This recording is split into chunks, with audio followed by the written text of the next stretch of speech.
Hare Krishna.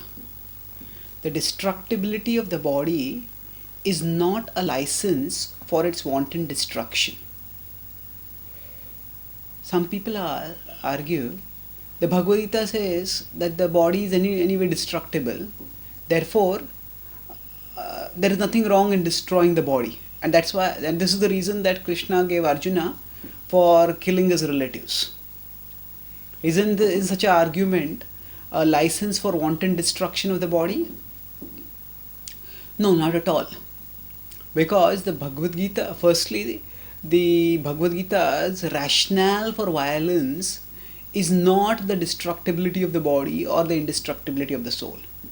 The Bhagavad Gita's rationale is the necessity of dharma, necessity of violence in protecting dharma, especially when antisocial elements have unscrupulously grabbed power and are wreaking havoc in society, as had the Kauravas, the vicious Kauravas, before the Kurukshetra war.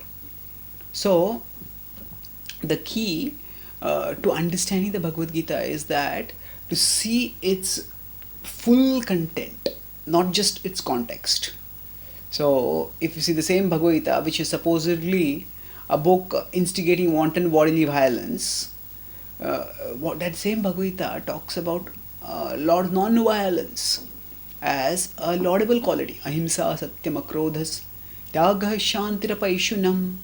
In 16.1, while describing godly qualities, it describes ahimsa, non-violence, as a godly quality. And further, the same Gita also talks about carefully taking care of the body.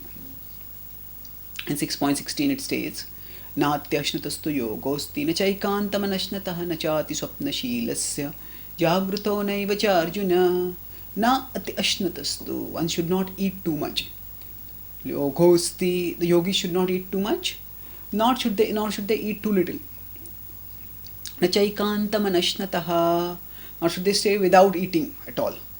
Na chati swapnashilasya, nor should one sleep too much. Na cha swapnashilasya, na jagruto naiva cha arjuna, nor should one stay awake for too long. So essentially now we may say, what is there spiritual in this verse? Don't eat too much, don't eat too little, don't sleep too much, don't sleep too little. This sounds like a guideline that some doctor may give for taking care of bodily health. The point is, the Bhagavad Gita considers the body as valuable as a tool for pursuing dharma. And that's why it gives us directions for practicing, for taking care of the body.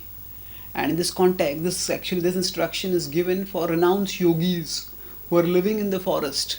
What to speak of for just people in general who are practicing dharma, who are living in householder life. So the Bhagavad Gita asks us to take care of the body.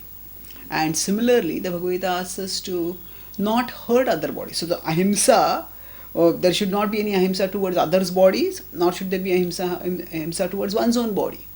So then in this way the Bhagavad Gita does give due respect for the body.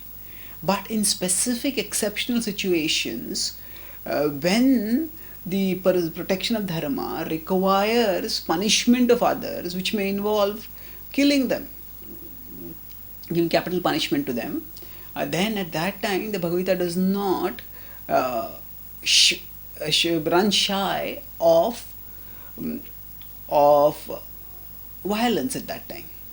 So now the Bhagavad Gita talks about the indestructibility of the soul and the destructibility of the body to enable fighters like Arjuna to unsentimentally do their dharma of protecting society from antisocial elements by ridding the society of those antisocial elements through necessary violence.